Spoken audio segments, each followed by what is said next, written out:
Miami, Miami, Miami, Miami, Miami, Miami, Miami, Miami, Miami, Miami.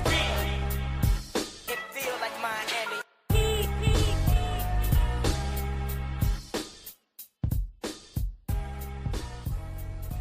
Welcome to the Miami Heat Beat Postgame Show. I'm your host, Giancarlo Navas, back from vacation, and with me today, nobody. Our beloved, esteemed staff decided that I had to, I was gone over a week, so I had to really hold down the fort alone. That was the deal, and I'm here. Listen, it's the regular season finale of Miami Heat Beat. The Heat locked into the 10th spot against the Bulls. We have a matchup today that ultimately did not matter and ended as funny as possible. But I'm here for chat. I'm here for you guys. It's Sunday. Chat saying happy Easter / Passover. Happy holidays for anybody who celebrates all the wonderful stuff that's going on. And I miss you guys. Was out for a little bit, and I'm glad to sit here and talk with you guys. Listen, it was a very funny result. It was possibly the funniest result that we could have had. Jaquez has 41 points on the night in the most Cory Booker-esque performance I've ever seen. He's going to trick Eric Spoelstra into playing him on Wednesday in a game that matters, because today ultimately didn't matter. Rozier, I would like to read Terry Rozier's stat line. Now, remember, today none of the players that mattered played. Duncan Robinson played 19 minutes, and Donovan and Davion Mitchell played 19 minutes, and that's kind of it. Bam and Tyler did not play. Andrew Wiggins did not play. And Terry Rozier, in 35 American minutes, 2 points, 1 for 9 shooting, 0 for 4 from 3. What else is there to say? What chat saying Terry was Terry. What else is there to say? Chat is saying I'm hogging the mic. Get ready to learn. I'm by myself today. Get ready to learn my voice. So Rozier was pretty awful today. Jaquez was really good today. And listen, we're going to spend some time on this game. I'll break down our playoff coverage and kind of what we have tomorrow. We have the trilogy, the Battle of Mid. It finally reaches its third iteration. Jason Pat is going to join us for the third year in a row to preview Heat Bulls, and we're going to have an internal podcast on Tuesday as well. So we have all sorts of preview content. So I'm not going to focus too much on the preview, and I'm not going to focus too much on today because, again, today didn't matter. It was funny. It was, Johnson played well. Rozier didn't. We all knew that. Jaquez had a great game, and I don't really know if we could take this. And on chat, I want to vibe with you guys. We could talk about this together. I don't know if does this performance make you think, okay, should we play him in this upcoming game that matters? And if they win the subsequent playing game, does this change your mind? Do you give him a chance? Do you give him a short leash? I want to know. I want to vibe with you guys because I kind of I'm watching this and I'm like, okay, well, these guys aren't good. The Wizards aren't good, and they're not even playing guys. And yeah, chat's going absolutely not. I kind of agree with you. I kind of think, okay, you kind of take this into next season and listen, he can clearly beat guys off the dribble that are a lot worse than him. Hopefully he can channel that energy and athleticism into next season. I kind of worry that by not playing him, you kind of ruin his confidence. He's like, okay, he finally got one going. Maybe we do want to reward him with a few minutes. I'm kind of the opinion that winning this next playing game doesn't really matter. I don't really think they have a shot in hell against Cleveland. I don't see the utility in it. I kind of want to be put out of my misery this season.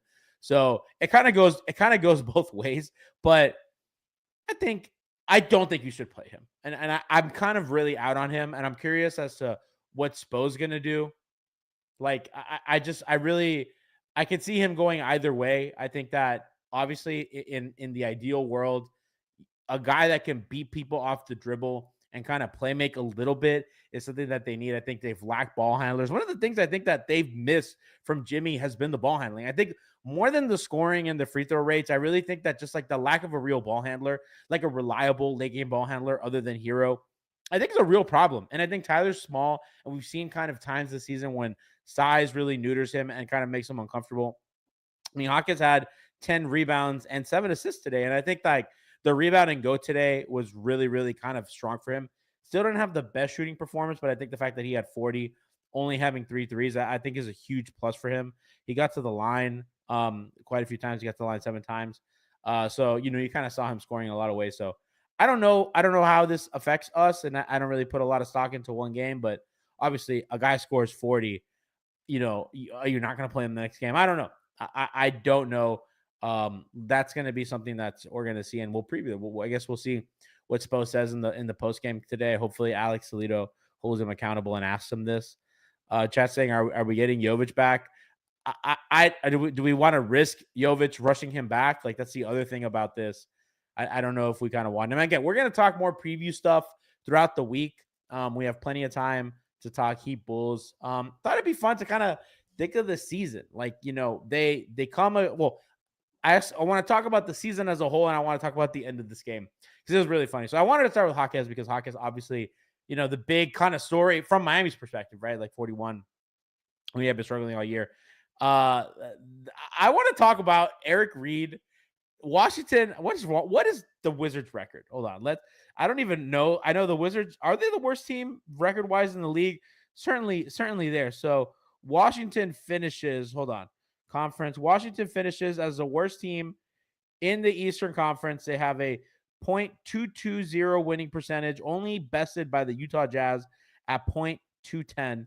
So the worst team in the league, the second worst team in the league, 18-64. Your Washington Wizards. And they lose. And Eric Reed says the funniest shit at the end of the game. So Washington gets a buzzer beater. Well, Washington, they foul down 4 with like 18 seconds left, which I even tweeted at the time. Washington fouling here is hilarious. This game doesn't matter. Nothing matters. It's probably better for the Wizards to lose, but, they foul down 4, 18 seconds left, whatever.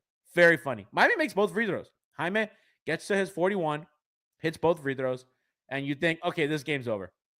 Washington hits a 3. Okay, cool. Got to hit free throws. Miami immediately turns it over. Washington, he gets another shot. Game over. GG's. Eric Reed comes on the mic and says, you know what? Good for them. Saying good for them after you lose a game is absolutely diabolical. Absolutely fucking diabolical. I don't know if you guys caught that. Eric Reed, that happens, and Eric Reed saying good for them is so fucking funny. How do you not laugh at them? Chat says Eric Reed be talking about these other teams like we're a top 3 seed. Dude, I know. I know. I know. Chat saying that they're with E. Reed. I kind of had the same feeling. Like they hit that, and I'm like, that's pretty funny. Good for them. But Eric said it, and I was like, damn, bro, you just said that shit on air. That was really funny. And that's right. Chat says that they played Bambas prematurely up 4. Yeah, that's a big fumble by the Kaseya Center staff. They need to do better. I think that they have to be held accountable. And I think that they should have to face the media today. I think that Alex Toledo and Brady Hawk and Ira Winderman and Anthony Chang should all question him or them or whoever they are, because this is pretty inexcusable. Yeah, so I mean, they do be shitting on a lot of orgs. Like this one hasn't been a shit show. It's true, they do. They really throw stones while living in a very glass house. So quite funny from Eric Reed today. And yeah, man, really kind of a not to be a downer, but really just kind of a miserable season. And I'm kind of glad it's at least a regular season part of it's over. Really, ever since and I was on record saying I thought they'd be better than they were last year. And maybe they would have been if Jimmy had stayed all year. That's hard to tell, but certainly it was starting to trend south toward the end there. And I mean, when he left, it was just an absolute free fall. They lost 10 straight games. They pretty much lost for a whole month. It was miserable. Then they won 6 straight in what felt like kind of empty. They won the Warrior game, which I think mattered, and they beat the Celtics, which was funny. But it's everything about this season has felt so empty. I've never watched basketball and thought it matters less, because at least like when they won 15 games, I at least knew that there was a plan. You knew that there was a plan, right? You're like, okay, well, we're gonna get a really good pick. We have Dwayne in his prime. We're trying to add free agents. You knew that there was a plan to make cap space to get guys. Like you knew that the summer of 2010 was looming. That was no secret. And obviously you knew that you were going to be in contention. I mean, Michael Beasley in college was he was incredible. Like I don't think people remember how like that was a genuinely exciting thing. Like either Mike Beasley or Derrick Rose or those guys. Mike Beasley was going to be the number one pick consensus. Like they were pretty close to drafting Derrick Rose. Glad they didn't. Happy everything turned out the way it did. But there was certainly like semblance. There were concepts of a plan. And this season has just really felt like they've been meandering. They've been meandering. They have no direction. They want Jimmy, but they don't want to pay him. And then they trade him for a package that's like, I guess, considering the situation, that should have never gotten that place. So you're kind of left with like, okay, I have like kind of a shitty pick, and I have Andrew Wiggins, and like I don't know if I like Andrew Wiggins. He's fine, I guess. And now you're losing a bunch of games, and now the vibes are absolutely fucking horrible. Now you're going to have to make some decisions on Tyler Hero. Do I pay him? Do I not? Do I pay Bam? Not pay Bam. Do I pay Hero? Do I pay Robinson? You have all these questions coming up, and it just doesn't feel like there's any direction, any solution. You just kind of feel like they're just vibing. And when I say vibing, I mean like vibing in the worst way possible. Like there's no plan. There's no plan. And I think this season has been really indicative of that. That there's just no plan. There's been no plan. That there's nothing for them to do. And I gotta be honest with you, it's been pretty miserable. Chad just coming in with a don't pay Robinson. That's really funny. I guess maybe, who knows? Maybe he's on a team-friendly contract. We don't gotta legislate or talk about whether they should pay guys or not. We have a whole offseason for that. But I'm just lamenting at the lack of a plan. And they really approached this season like, I don't know. They've approached the season in a vacuum almost. That like everything outside of this season doesn't exist, which is never how you should like kind of run a team.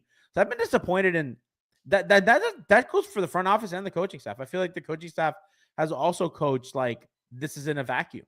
Like they haven't thought about tomorrow. It's been a little bit short-sighted from Spo, I think, as well. And there's paying for some of their mistakes that they made last season and prior to that. And Chat's even saying like, every move has felt like a Band-Aid, lacking strategy and forethought. And I kind of feel like the entire season has been that it just has existed as its own thing without any any like care for the things for the time around it. And I think we're going to go into next season. We're going to go into this offseason. This team has a lot of questions to answer. They cannot just go out there and run it back. They're beyond that. They could lie and convince themselves because they have Jimmy. They can't go next year and tell us, oh, let's see what they have. They can't do that. We're beyond that. We know what they have. And I don't care about Andrew Wiggins with the training camp. I don't care. They have this offseason for them is so fucking critical. They need to make real decisions. They need to start trading guys and either make a decision to reset the roster. Guys that you may not want them to move are gonna have to move. Like they have to make some big changes this summer, and there's a lot kind of coming into that. And again, like they could have acted all season like this wasn't coming, but this was on the horizon from the jump when they decided they weren't going to pay Jimmy last summer. They should have known where this was coming, and they've just done it without any remorse. And I'm sure that they thought that they'd be better after the trade. They've been pretty bad, and they've been pretty horrific. I'm sure that they're going to tell themselves we're not as bad as that as our record has showed. And I agree with that. I don't think that they're one of the worst teams in the league, but I certainly think they're a very mid team with they're like a guy they're at a guy at like a job that's okay. They're working like some Bank of America job that it's pretty good. You make okay money, but you don't see like a real path for like promotion, but it's like, it's fine. I'm not like I'm not like working like really bad hours for like very little pay. I'm like being paid okay, and I don't really see anywhere to go up unless I like leave the company or leave departments or something like that. And I think that's kind of like the position that the Heat are in. Chad's even going, we lost so many close games. Bro, you lost close games because your roster's not good. Because you know what? This isn't the NFL. Like, this team, like, in the NBA, you need guys that can ball handle and that could get their own shot at the end of games, that could beat guys one-on-one. The Heat don't have any of those guys. That's why they lost close games. And their defense doesn't scare anybody. They don't have, like, other than Bam, they don't have, like, great perimeter defenders. So, yeah, that's a team that has a bad skill set for winning close games. Like, Tyler is good, but is Tyler, when teams start switching, do you trust Tyler to score over big guys? Or when they send a lot of help, do you trust your shooters to hit shots? No, they don't. Like, this is not a very good team. They're like very okay. And I think that they won an adequate amount of close games because their skill set is like that. Even that shot that the Wizards got at the end of the game there, like, I don't know how many Heat guys can do that. Like, can just beat their guy off the dribble and get into the teeth of the defense and hit a floater like that. Like, they don't have any of that. Chad wants Kashad talk. What do you want me to say, bro? What do you want me to say? They play the worst. They don't. That's not an NBA team. You know what I mean? That's not an NBA team. Kashad had a cute little game. What did he have? He had Kashad Johnson had 17 points and 8 rebounds. That's nice. With a turnover and 4 fouls. Cool. Chat says, gee, this is the Terry of post-game shows. Well, this is what you get, right? I showed up. Terry did, at least. I'll tell you that. So, yeah, I'm just lamenting the season. I'm just lamenting the season, and because this is a season in recap, right? Like, this is the end of the year.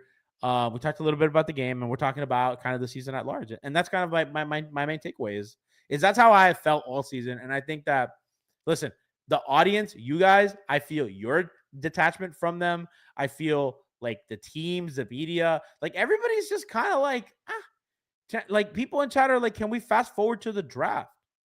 Yeah, dude, I'm the same. I don't give a shit about Wednesday.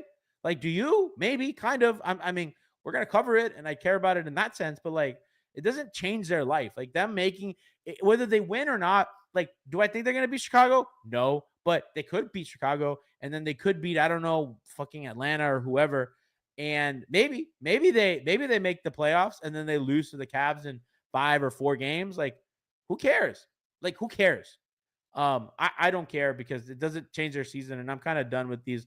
Oh, well, let's just get a few games. They don't have any difference maker in the playoffs. Doesn't matter. These guys all have playoff experience. It's not like to say, oh, they need experience. They don't. They just don't. So just get out of here. Let's focus on the draft. Like the people in there saying we ain't winning 2 games on the road. And I don't think they are. I don't think they are. Although their road record, I think, is better than their home record this year, which is quite funny. So that's where we're at, man. That's where we're at. That's where we've been at for the season. And, stealth, sneaky good loss for the Heat. I kind of boost that draft, stuff, that draft stock. But this is what they need. Chat says Spo needs a recharge. Spo needs a lot of things. Spo needs a drink. Spo needs a recharge. Spo needs a lot. Even though he's had a rough year, but hopefully he can kind of bounce back. And again, we'll have a whole off season to talk about that stuff. I was trying to think of like what are my favorite moments of the season so far. And it's hard to pick. And it's kind of sad because, like, man, it was kind of a really joyless season. I would say beating Cleveland early in the year is probably like my highlight. I think that's their best win in a few years in the regular season. They beat a legit, really, really good Cleveland team. And I think that, and I thought they played Cleveland really close a lot of games. I mean, they won one and they should have won another one. And I think they should be proud of that. I don't think they should delude themselves into thinking they could compete in the playoffs, but I think that's probably like my highlight. I don't know if you guys have one.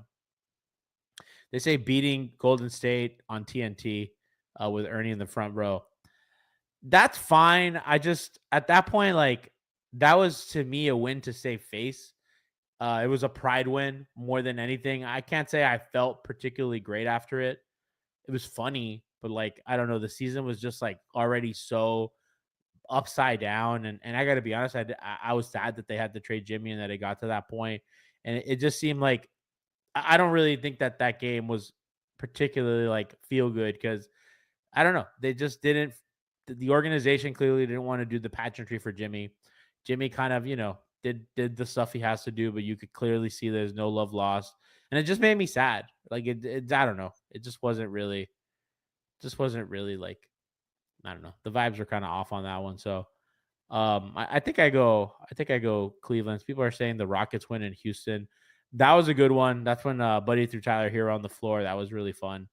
Poltergosum said the Ware Jordan layup. That was a really good moment. Rockon says Jovic, Ware, and Bam closing out the Magic felt like magic for a day. I agree, and that was and it's kind of funny that we haven't really seen much of that giant 6'10" lineup ever again. Pretty much since then, and I thought that their whole season would change as a result, and really it hasn't. Certainly that's one thing about next year that I look forward to a little bit is kind of seeing those three guys share the floor a little more together. Hopefully Jovic can get healthy. I wouldn't kind of rush that this season, but those are kind of things that I think are pretty exciting, and in a season where there wasn't a lot of excitement. And I think you hear it in my voice how kind of defeated I sound a little bit. But watching ping pong balls is sad. I mean, we have a whole segment dedicated to that, and it's just not. I don't know, man. There's no joy. There's no joy there. There's no joy. There's no love. Where I love the sport, and just watching for losses is just not. I don't know. I understand that there's a utility to it. That doesn't mean that I like it, and it doesn't mean that it doesn't mean that I like it, and it doesn't mean that I'm happy about it. But it kind of is what it is. It kind of is what it is. So yeah, man. So kind of a sad end of season. Kind of a sad end of season. Wish it was happier. Probably the most miserable Heat season I've ever covered. Lenny Lester subscribed with Prime. No, not with Prime, just regular. Said there's no joy. Shout out for the 43. That's kind of, we got people in chat subscribing and saying there's no joy. That's kind of the life now. And that's like really sad that that's the existence that this team resides in right now. And hopefully in the offseason they can really make some moves. They are saying it's somber. It is somber, bro. I'm not gonna be here and sit here and say everybody needs to get fired, but I do think that everybody needs to look in the fucking mirror. And I know they have another game to play. And we'll see. Maybe they beat Cleveland, and the chat saying the score is wrong on my Chiron. Isn't it 118 to? No, it's 118 to 119. Oh well, it is what we were close. This is what happens when I'm by myself. I have nobody. I have nobody to correct me. Thank you for the chat. Thank you for the cat chat. So that's kind of the life right now. So big off season for them coming up. They still have some playing games to have a little bit of pride, which they're not gonna tank those. They're gonna try to win. There's no question about it. So at least we have a little bit of basketball to look forward to.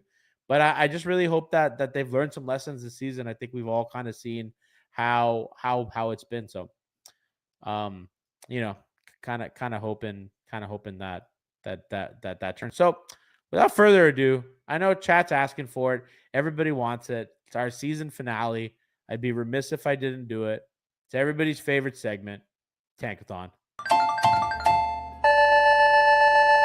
It's time to tank.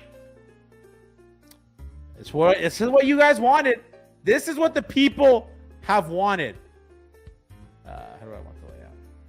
There we go. That looks fine. This is what the people have wanted. They wanted the tank, and they got it. So Miami's at 11 right now. I'm by myself. So we'll do 2 rolls today. I'll count down, and chat will count down. And we're going to see if chat can count down, because that may be easier said than done. Okay? Chat's like, I'm leaving here with something. All right, then. Are we ready? I'll do my first roll. All right, then. 3, 2, 1. Let's go, Lotto. Okay, so we went down 1. I've won it a couple times on my spin. But, we'll give chat a go. Chat, are you ready? Are you locked in? All right, let's count down. Let's go. Go. 3. Let's go. Come on. 2. 1. Thank you, YouTube. We roll. Chat did it. Where's Moose? Where's Lou? Where's Frankie? Chat's good luck. Make sure you people come to the live lottery show that we're gonna do. We're so back. Look at that. The vibes have picked up. Look, we got the second pick in the draft right behind Washington. Big clutch loss, if I do say so myself. That's what we love to see. And that's the Tankathon. We'll have I think we'll have a few more. I think the play-in also affects it. So, it won't be the last time you see the Tankathon, but it is one of the final times. So shout out to you guys, shout out to everybody. Thank you guys for another wonderful, beautiful season. Miami Heat has been going on for a long time, 13 years, I think. We're entering our 13th season. Are entering our 12th year, excuse me. So means a lot. Coming up in May, it'll be we'll hit 12 years, and it just means a lot that you guys have kind of stuck with us for over a decade, doing this. No intention to stop. I know this show's changed and it's existed in a lot of ways. If you've been with us since the beginning, I know that I appreciate you guys more than anything. We do this for I'd lie if I said we only do it for you, because we also do it for each other, and I think you guys can see that. Everybody on staff, we're all friends. We're all good friends. We all care about each other. We all check in on each other's personal lives. And some biggest thing I can be thankful for is not just a community of people around the show. It's my friends that I've made doing it. So many times you guys have come up to me in public and have said, "Hey man, the pod means a lot to me. Thank you for kind of doing that for so many years." And that always brings a smile to me. Always means a lot. I love our audience. I love our community. Shout out to YouTube. We started streaming to you guys this year, and you guys have been awesome. Shout out to Twitch. That's been, kind of OGs with us since we started streaming. And shout out to our pod audience who's always been there. Twitch.tv/Miami Heatbeat and YouTube/Miami Heatbeat. If you want to check us out, chat saying shout out to Shaban. Shout out to Shaban. Shaban's a goat. Great. That's another one. A great friend of mine who I really care for and who's fantastic. Hopefully we can get her on for maybe as a guest. They make the playoffs if she has a little time for us. You guys are incredible, and thank you guys. And I'm excited for, whatever modicum morsel of postseason coverage we have. I'm excited for that. And I have a lot of ideas for Heatbeat going forward. So I hope that next year we can start implementing, I think, what's going to be the next version of this show and this community. So I love you guys. Thank you. And we'll see you tomorrow. We have Jason Pat tomorrow to preview Heat Bulls, the trilogy, Battle of Mid. Excited for that. And I think we're going to have a pod on Tuesday with internally just talking kind of about the consequences of winning the play-in versus not. I think that would be fun. And then, of course, Wednesday we have our Heat Bulls game. And then TBD on the rest of the week. We have to see if they win or lose. And we'll have plenty of discussions about that going forward. Love you guys. See you tomorrow. Thanks for rocking with me. Half an hour, just me and chat vibing. And listen, number two in the Tankathon. We got to love it. So peace out. See you tomorrow.